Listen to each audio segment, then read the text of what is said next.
Hello again, THL. Welcome to the Mayhem, March Madness, April Absurdity, whatever you want to call it. It's the Final Four.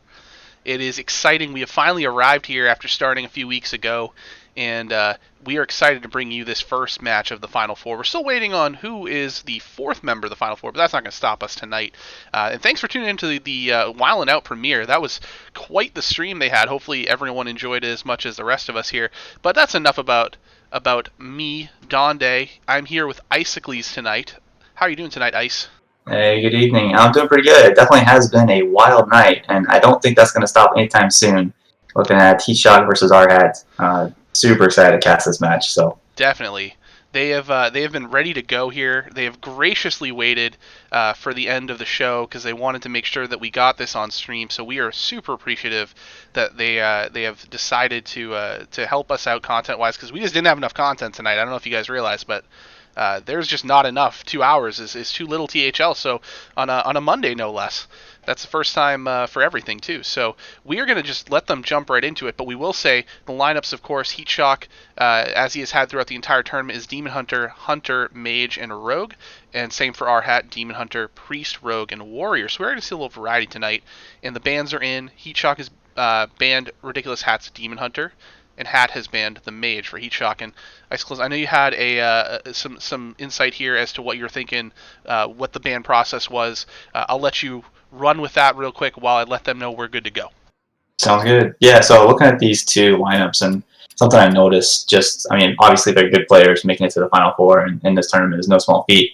But it really shows how well it predicted the meta and some certain texts along the way. For example, we won't see it tonight, but HeatShock's Mage, including the Imprisoned Observer, something that BS was hinting at in the last week or two. But HeatShock's had it since the beginning of this tournament, almost a month ago. So he was on top of things from a Mage perspective.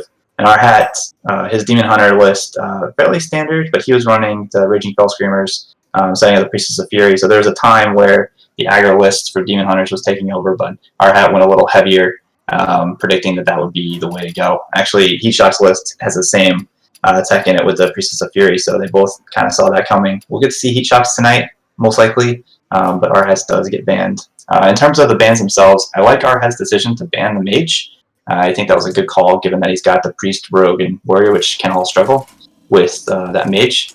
And HeatShock banning Demon Hunter seems pretty standard for his lineup. So I'm interested to see how this plays out. Yeah, absolutely, and it's a very important point you made there, is that both these players did a great job predicting what the meta would be, just as we go through the tournament, not only in that first match, first weekend, but, we're several matches into the tournament now, and their lineups are still fantastic, so we are in game. We are ready to go, and it's a Rogue mirror to start with here. And so looking at these two lists, they are almost card for card the exact same. The one difference that we'll point out, actually two differences, HeatShock is playing two Questing Adventurers, whereas our hat has two Frozen Shadow Weavers. They're both running a bit of the stealth tech, and the other difference is HeatShock includes the Escaped Mana Saber versus our hat's Devoted Maniac. But good start for our hat getting that Feral Cat down, what you always like to see as a rogue player. Yeah, turn one play, very, very important, especially in a matchup like this where you're probably going to be going blow for blow most of the game here. And HeatShock has a couple little combo pieces, interesting Shadow Step coin, Edwin Van Cleef, of course. So you could be trying to make that into his play, but he's got Skyvateer plus Greyheart over the next few turns, which seems to be what he will most likely want to start with here. Right. So neither one is playing Secrets, neither one's playing Sap. So if you stick that Edwin, something else is going to have to come out of nowhere to deal with it. So it could be his thinking if he wants to go for it this early, or if, like you said, he just wants to develop the Sage and get some card draw going. Yeah, you did mention that with Hat, he has the Frozen Shadow Weavers, which is going to allow him to stall a large Edwin. Obviously, we don't see them in his hand right now, but that is a play that he can make. But you don't want to have to rely on that if we're only in turn 3, turn 4 here, and then all of a sudden a big old Edwin pops out. You have to really, really invest a lot of your hand in order to try and just survive. So many options. Yeah, and obviously we see from our head's hand, he has a pretty heavy suite of cards there, so not going to have an immediate answer, but HeatShock looking like he's going to play it a little slower, potentially, or maybe not. Here we go. Yeah, Shadow Step tells me he's Edwin. I think that's what he's going for here. Who in their right mind hides loot? thinking he might wait one more turn and try to use the Lackey as the combo piece, but he figures, you know what, it's going to be a 10-10 this turn, and that is just fine. Like we said, there's no direct way to combat that at this point. Alright, so starting with the Praise Galacron, I'm going to try to chip away at it, it looks like. I imagine all this is going straight into the Edwin. It's interesting he played the Lackey first, but he doesn't get punished and gets the buff on the stealth minion that can attack if he wants to. Yeah, I think. I mean, you're kind of looking for. Ooh, interesting there. You're kind of looking for a, obviously a direwolf, which would be a reason to play that Lackey first. But like you said, Sure. I think the more guaranteed Very low piece. percentage. It's a very low percentage, and you've already got the Grandmummy on board, so I think that is the right play overall. But that transmogrifier probably has to die, I would imagine, if you're HeatShock here. Possibly. I mean, there's a case to be made that random legendaries aren't better than the cards that RidiculousHat picked to put in his deck, but at the same time, the variance is just wild. When you're playing an open list, you know exactly what cards are in your opponent's deck. Right. Maybe a little easier to play around than random garbage. So that's kind of what I was thinking, is he would like the consistency of knowing what he's playing against. Though, obviously, if he pulls a Galacron, and the Galacron turns into a random legendary, that could be very damaging.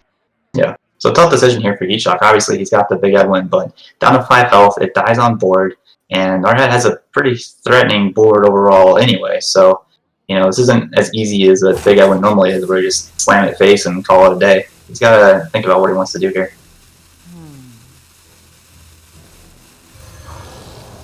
He's just going to go ahead and use the Mana Saber now, get the 10 damage while he's got it, and clear a little board. So Shadow Step becomes Zale. As you mentioned, that's one of those not really helpful in any capacity legendaries. It's just 3/2. Yeah, most likely is going to sit there for a while. So it'll be interesting to see if RidicuLShat decides to kill off his own Transmogrifier. Yes, he does. Right away. I think he gets the one bad draw out of it and says, you know what? That's all I needed to see. But at least it's gold. That's cool. That was kind of cool. Unfortunately for RidicuLShat, playing the Zale out of your hand does not replace your deck with one of his evil decks. Correct. So it looks like RidicuLShat weathered the storm of the early Edwin pretty well. Definitely competing on board. Possibly a little behind on the value, but he's got some heavy hitters in hand to be able to kind of turn this game back in his favor, depending on what HeatShock does here. HeatShock trying to decide whether or not to attack with the Mana Saber. What does one additional mana give him? Potentially a Seal Fate, potentially the Skyveteer plus the Lackey, or Praise Galacron. A couple different options. Nothing really clean. Yeah, nothing that efficiently takes care of, at least not until we see what Lackey this is. That's a pretty good one. Now, yeah, that's probably one of the ones he was looking for. The Rush Lackey 2 would have been just fine. But yeah, he might end up saving that to hero power to clean up this 4-1. No, he's going to shoot the Lackey and play the Dragon. Okay, so just try and put his maximum value on board as he can. Good choices here. Choices, yeah. Spellkin's always nice to have the 1-cost spell, but evasive Draconet against a rogue is just really hard to deal with outside of Flake.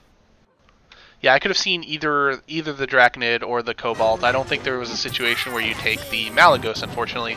But RidicuLShat does have the Togwaggle on 6, which you like to see as a rogue, and he had the Lackey already on board, so no need to get too creative there and have to use the Shadow Step. So we're going to see a little bit of board cleanup. The Togwaggle is going to get a little bigger, and then we'll see what he draws next turn from his Wondrous Wand. HeatShock coming back. You can answer this with the Seal Fate. He also has, depending on what Lucky's, a couple different options from that, but probably starting with the Fate. And this also sets him up next turn with the second Seal Fate to be fully invoked. Hat is one invocation away, which at this point he does not have in his hand, but I would imagine over the next turn or two with the wand and with this draw he will find it, which he did immediately. Right. Yet he does not have Galacron, so we'll see what the draw is.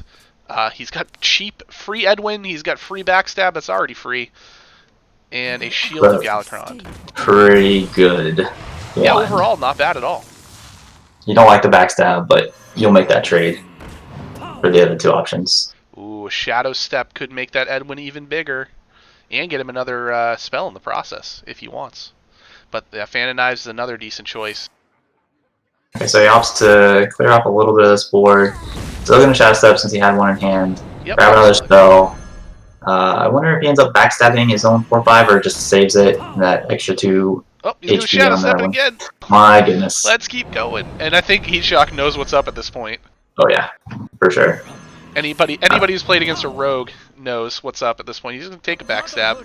And he's not going to play either backstab because 18-18 Edwin is more than enough in most cases. It's either going to die immediately here to flick, or it probably is enough to close the game out over the 2 turns, or even 1, depending on what in HeatShock's mind, what is in RHat's hand if he has reach. But at this point, we know that's not the case. Yeah, so the Dragon Head potentially delays it for 1 turn, but it looks like he's gonna try to find something else to deal with it. Potentially a Spell Lackey. Not quite.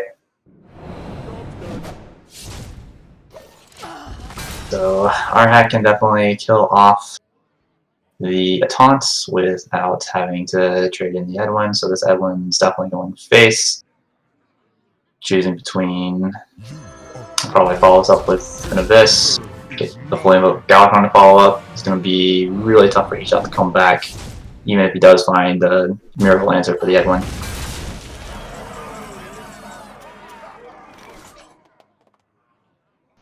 Nothing immediately coming to mind here.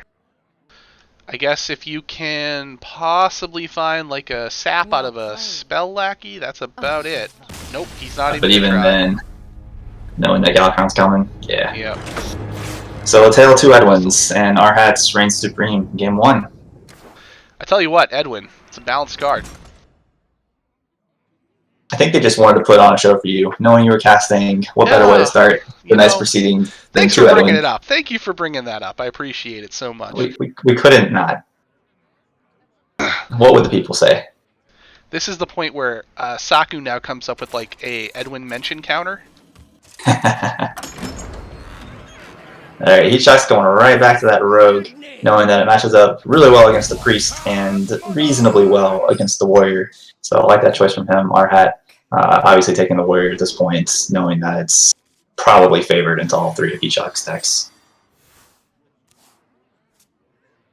And assuming that we have had a clean transition, we are looking at my friend. A Skyraider to start with, and he opts not to play it. So that's interesting. I think with with the Armor Smith in hand, he's probably feeling like I can hold on to it, use it as an extra activator, and he might need the armor out of this. Yeah, definitely makes sense. That would be the reason not to. Decent start for HeatShock though, getting the Stealth Minion right into draw 2 the next turn, and easy cleanup on the Dolbeer. Preventing Rampage shenanigans. Both players playing fairly quickly. Seems like the first few turns were easily mapped out for them.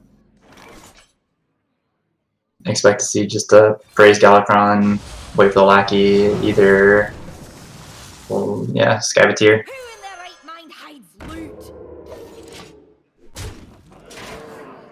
And those combo pieces are going to come in handy.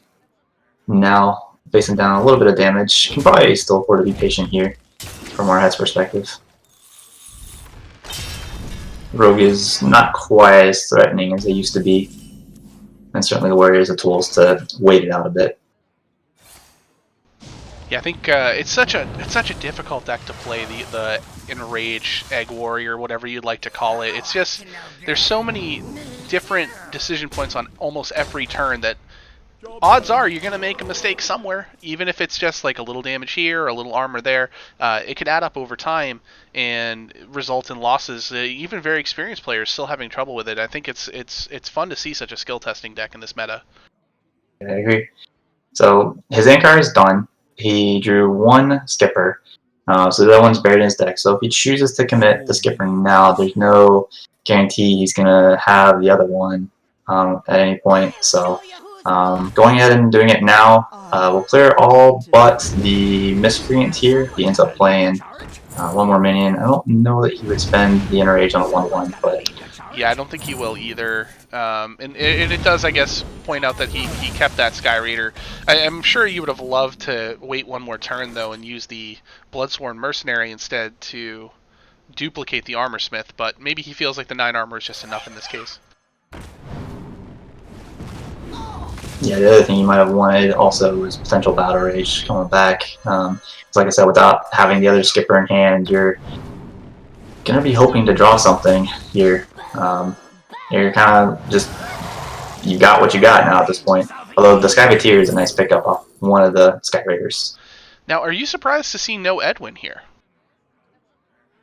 It's tough to say. It seemed like he prioritized clearing the board. I guess he could have also played the Edwin behind it. Yeah, he could have played the Edwin instead of the last Lackey there and not daggering up.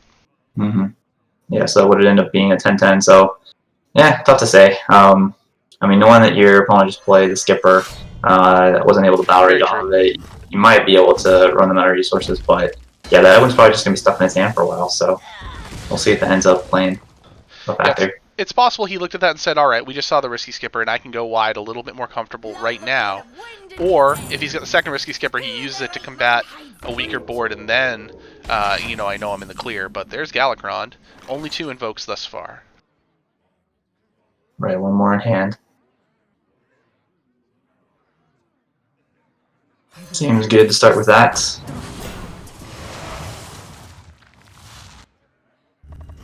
Not a bad lackey for the situation. You like to have the taunts up against the warrior, knowing that the only way they get through him is brute force.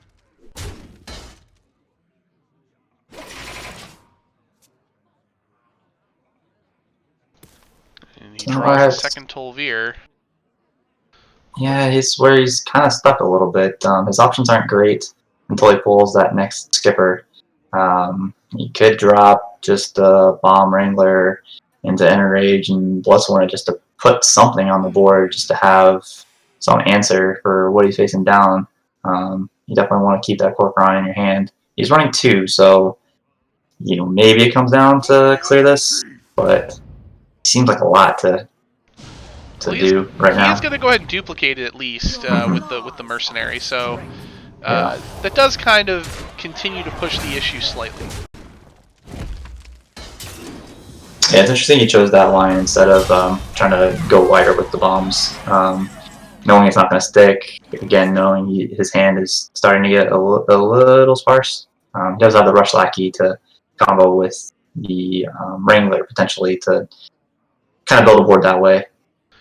And the good news for HeatShock, too, is he can go ahead and just get rid of both Corcoran Elites right now if he wants to with Flick. That is most of his turn if he chooses to do that, though, so that might not be what he's hoping to accomplish right now, but it's certainly an option for him. Yeah, I really like that option. It's kind of punishing our hat for playing the Corcoran in that way. Right. Knowing that there's no Grom in this deck, that basically you would only have to deal with what you see going forward. Exactly. So I really like playing Flick here. And then if he wants to, he can rush it as well and just clear the entire board, thus negating any potential battle rage situation. At least immediately what we see anyway for Hat. The other options, he was hovering over Waxadread. I think that's fine, a little passive. Making an Edwin, that's maybe an 8/8.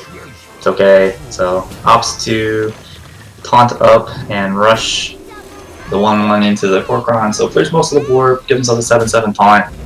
I guess it just feels like it's more pressure going the other way than dealing with the long-term plan of killing off the Corcorans. Yeah, I think if you're Hat, you might even be a little relieved, that you didn't see Flick hit that Corcoran, because your rush, or not rush, your charge finisher is still active at this point. I know he's used a lot of the cards that you would otherwise want to use in that combo, but it's still a possibility for him if the game gets to that point. Maybe. Right. No.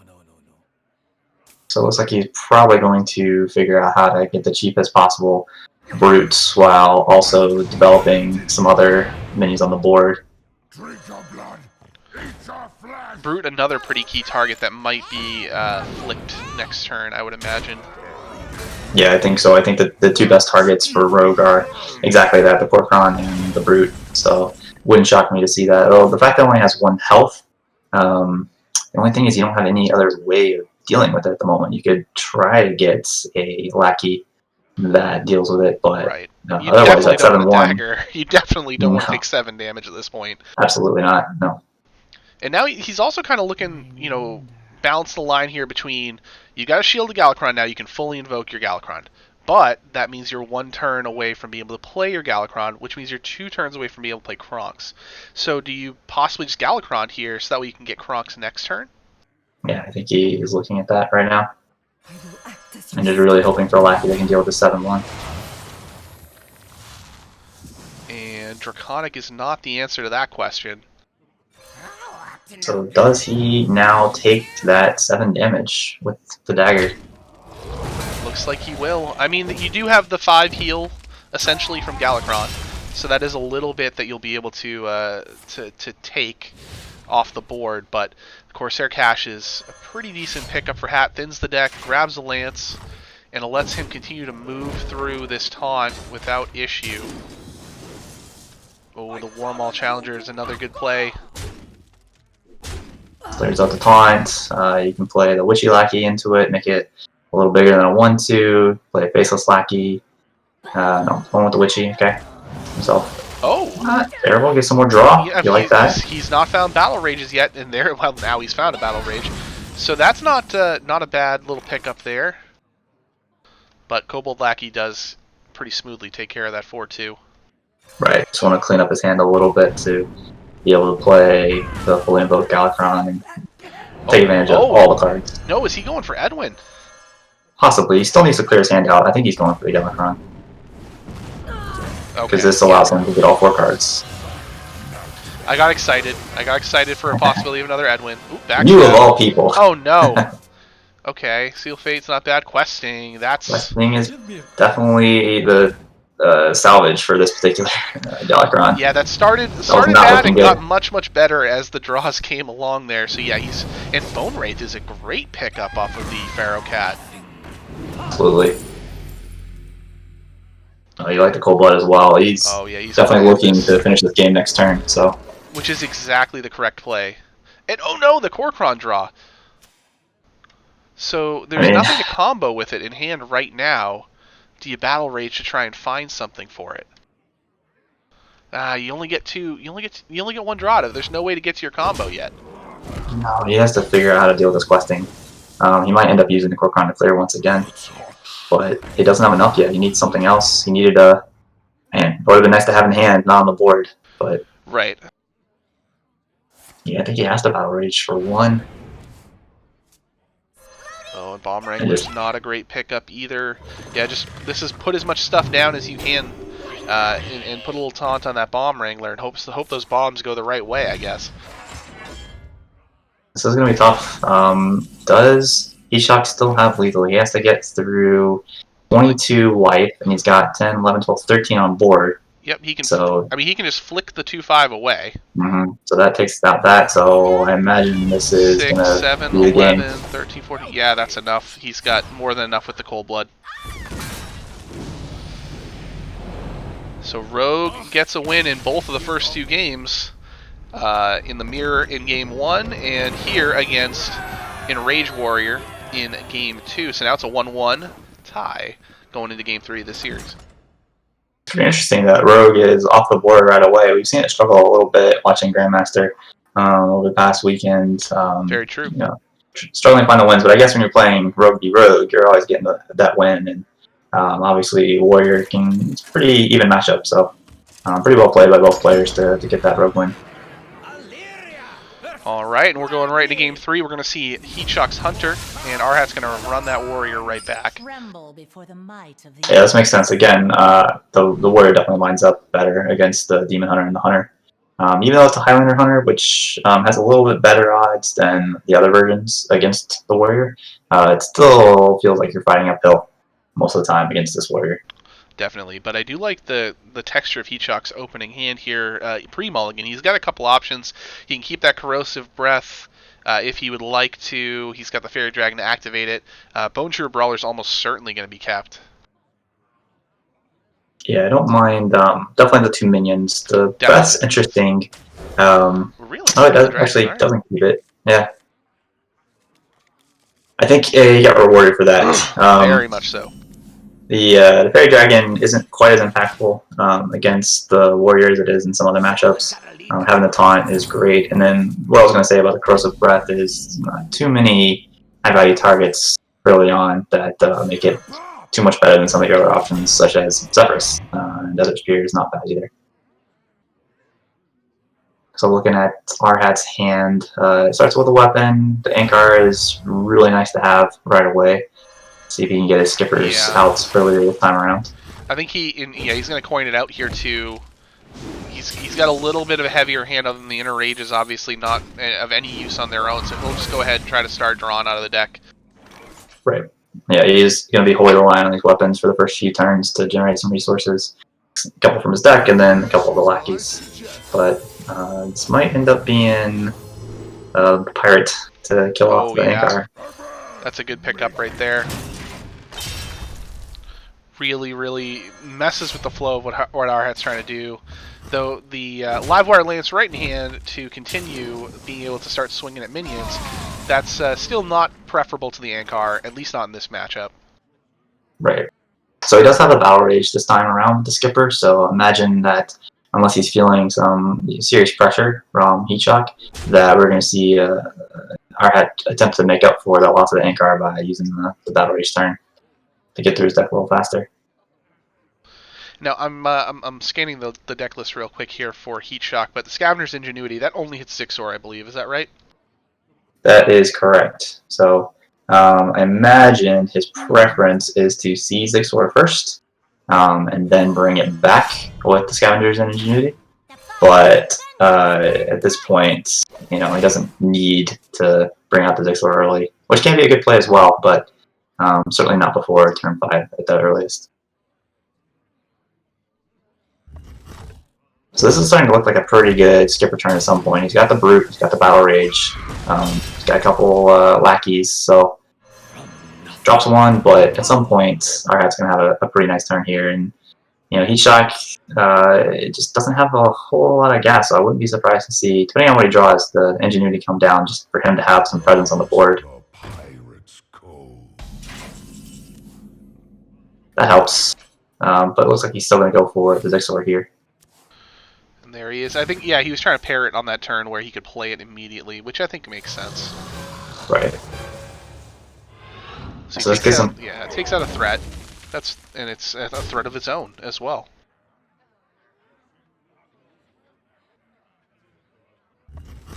Certainly, HeatShock's path to victory is to kill the warrior as fast as possible, which the Highland Hunter is not always as good at as other hunters, but this is definitely a way to do it, getting out that early Zixor. Warmont Challenger is a nice pickup here. He probably still needs at least another turn or two before the Skipper feels good, just from being able to get the Brute down and the draw behind it. An Smith would be a nice pickup as well, but I guess he's going to try to be patient. Like I said, the Highlander Hunter doesn't always kill you that fast, so R-Hat can maybe walk the line a little bit between waiting for a better value turn. It may not kill you that fast, but you are staring down 6 damage or 7 damage on board, plus repetitive hero power for 9 and a weapon for 10, for that matter. So you got to be a little worried, I would imagine, at the very least, if you're at this phase of the game. So he picks up the lackey off the improved morale, which is going to allow him to clear off the Zixor with Rush on that same lackey. So I think that puts him in a much better situation now than he just was at the beginning of that turn. But that all was predicated on picking up a very key Kobold lackey off of the improved morale. Yeah, I think it's entirely possible we would have seen the Corcoran for clear again if he hadn't gotten that specific lackey. Very true. HeatShock here doesn't have too many cards in hand. I would imagine you probably want to go. Yeah, probably want to go Whelp. Get another draw. Oh, Dragonbane, not bad. And he can, easily clear off this lackey, do a little bit extra damage. It's interesting he's using the minion here. I guess he wants to get rid of the damage minion to make that Brute cost just 1 more mana in case it comes down soon. Yeah, that's actually a pretty smart play. This is why they're in the Final Four and we're not. Exactly why. I can see it when I'm not playing in that situation. I was reviewing the Aggro Warrior replays the other day, and even when I had infinite time, I was still missing things. Oh wow. So it's a tough deck. It really is a tough deck. And as you mentioned, here comes the Korkron to clear, and it does get a little bit of benefit with that Battle Rage, but still, just like you said, it doesn't feel good. Right. And free Dragon's Bane though, free 5 damage to your opponent's face, plus the hero power. It's like a spell powered fireball. Alright, gonna really want that Armor Smith sooner rather than later.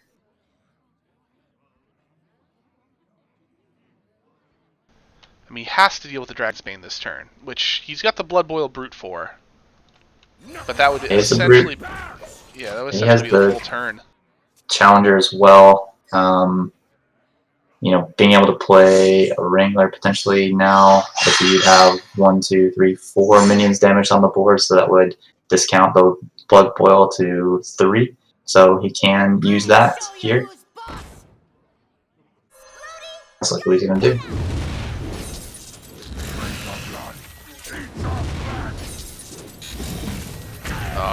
Unfortunate bomb there. Did the right amount of damage, but it hit the wrong minion. Yeah, I don't think he was too concerned about that, because that Dragon Bane was always going to die. Yeah, but if he could have avoided hitting it with Brute for 3 extra damage, he would have, I would imagine, preferred that. Sure. And I would think that, yeah, either Maiev or the Frozen Shadow Weaver was going to end up on the Brute this turn here to slow that train down. So might as well just use as much mana as possible. I like that. Give your opponent something to deal with, because you want to drop Alex next turn.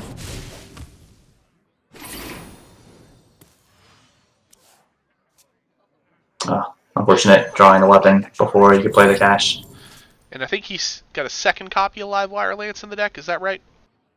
Yes, so we saw the... Did we see the first one? No. We did, because he played it right after the Ankar. Yeah, because the Ankar was removed, and we slammed down the next one, so...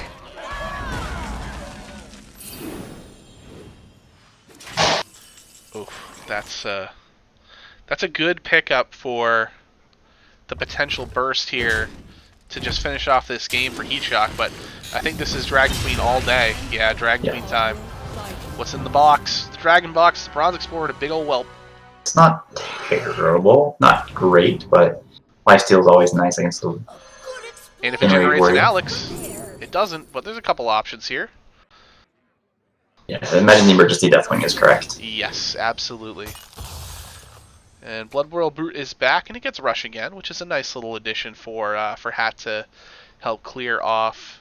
He can pretty much clear off everything here, at least most of it. He's got the Enrage as well to help deal with it. He's got the 1-1 Challenger. That probably goes into the 2-3. Even though he gets the life back, you're really just trying to control the board at this point. So. Yeah, giving HeatShock, you give him 2 health. At that point, he's only 3 away from being full anyway. So, you know, not too much of a concern, I would imagine.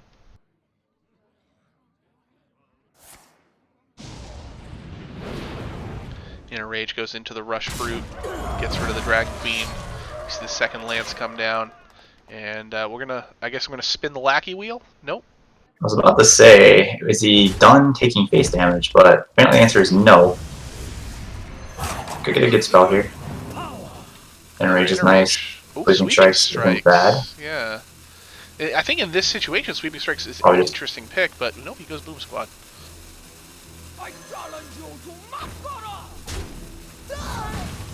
Building as much as he can.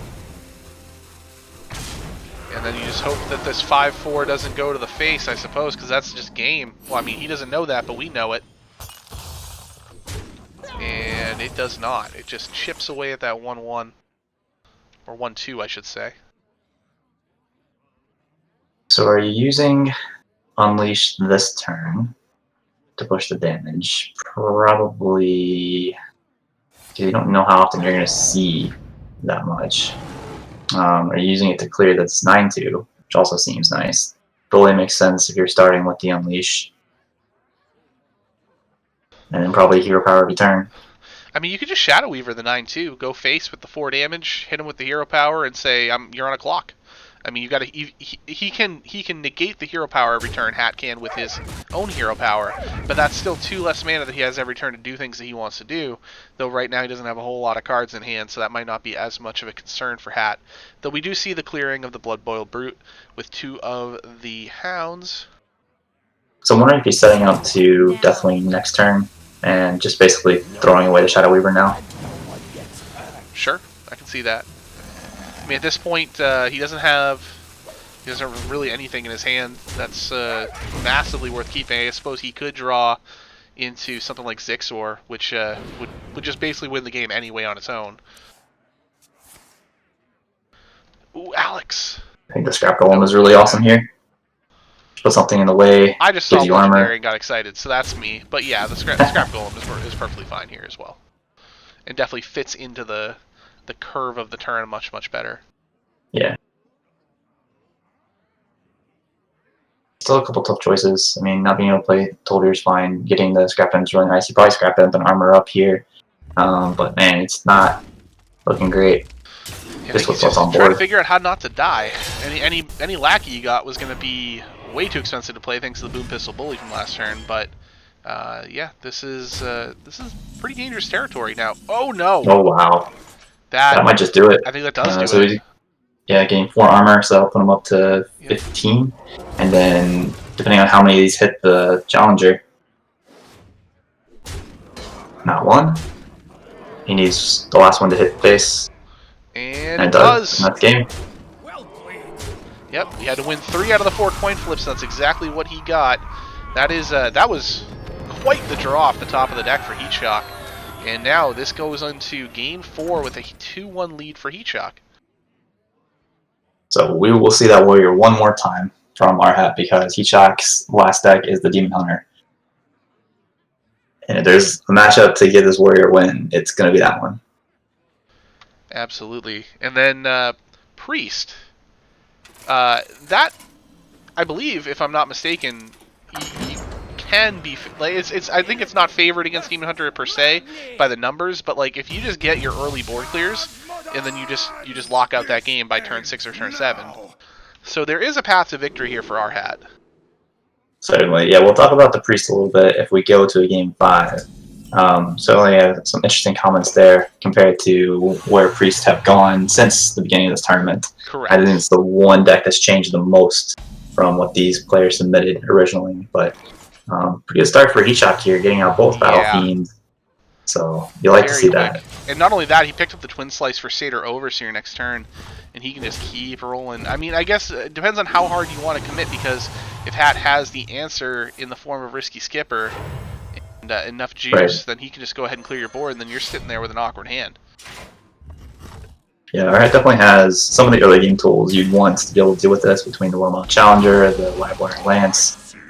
He's going to be able to get rid of the 4-2.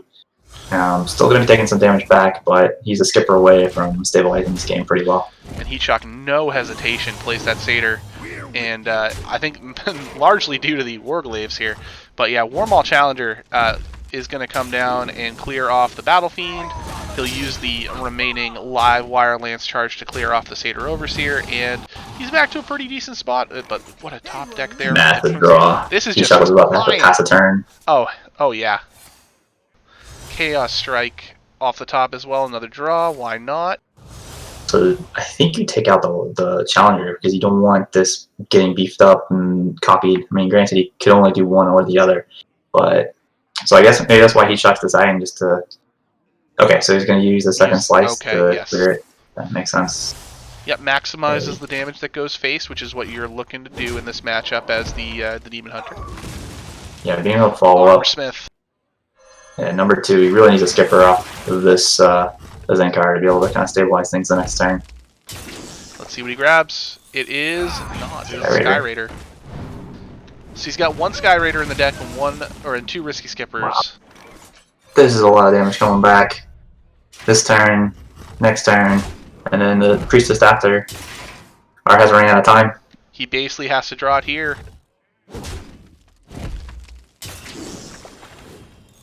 And he does. He does get it. So 2 out of 3 he knows is off. 10 health is just not safe. See double armor smith for sure. And 9 health more. Is that enough to get him over the hump? I would imagine the HeatShock is going to go ahead and clear off both of these.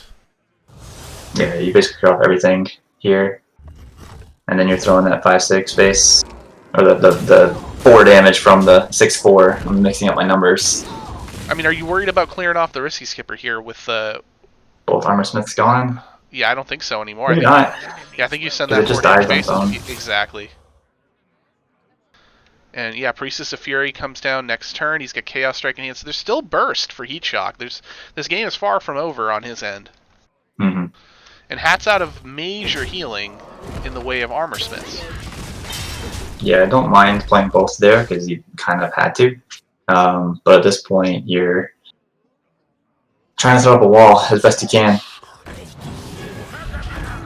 That's an interesting card. It may not pay off in the end, but pretty neat to see. Even more damage, but there is a little bit of a Tolvir wall in the way, which is a positive here now. But we're going to see Priest of Fury, and we'll see where it hits. Yeah, they just put down the biggest thing you can. Oh, none of it goes face. That's actually I think really what you wanted to clear. Yeah. Yeah, that's. I mean, he would have liked to have cleared the second taunt, but overall, not too bad for HeatShock. Yeah, I think he's I think he would have liked to have seen some of these damaged minions die instead of the 1 health minions, because now there's a cheap brute option for our hat, or cheaper. You can play it, you can clear the 6/2, then Rampage, and clear the 6/7 behind it.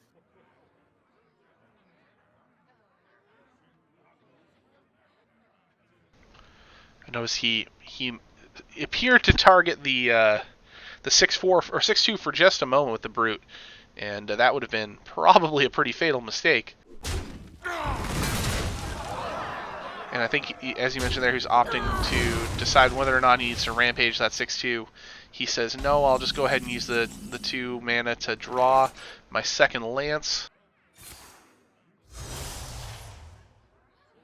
That is pretty nice. Yeah, I think that's the play now. I think he was probably looking to try and do the Overseer play, or possibly the Glaive-Mount Adept instead. And now that Skull is active and on the outside of your hand there with Outcast, that really throws a wrench in the plan. Yeah, it makes it a tough choice, because I think the Adept was what he was thinking. Just kill off the 1/2 and Adept the 6/2. It's still very possible you draw something low cost next turn that enables you to play the Skull regardless, but that's not a guarantee. And I mean, he can always play from the left side of his hand to clear up the Skull as well, which seems like just kind of what he's doing here. So this is the point where I know Demon Hunter starts to make some interesting choices about their own life total. He is running 2 I-Beams in the list, which have been cut in some cases recently, but still part of HeatShock's deck. So, you know, he's got a little bit of healing coming down the pipe, so I could see him making that choice.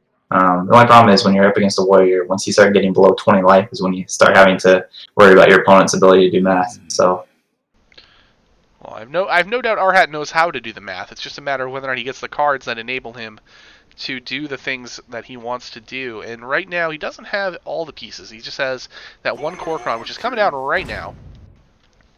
I was thinking maybe he might use, well, he can't use the Lance this turn to get rid of the 4/2, so he's got to get rid of it this turn. And that's where the Korkron comes in. He gets the 0 mana spell right off the top. So probably, I guess the choice now is to develop the Adept, knowing you can Skull the next turn, and potentially bounce back something useful. Yeah, that's why I kind of like, you go face here with the 4/3, Adept the 6/4. And then, or Adept the 4/4 rather, and if the Adept gets sent back to your hand, no worries. It's more damage. If the Shadow Weaver gets sent back, it's more control. Oh, so never just mind. Gonna go face with it. Okay. Interesting. So he's gonna. He's down to 8, you know, and 10 at most with the armor up next turn. You've got Skull to start pulling things from your deck. It might be a Metamorphosis, could be the second Priestess. Yeah, I think that's a reasonable call. Oh no, if he's gonna use the face, that's even worse.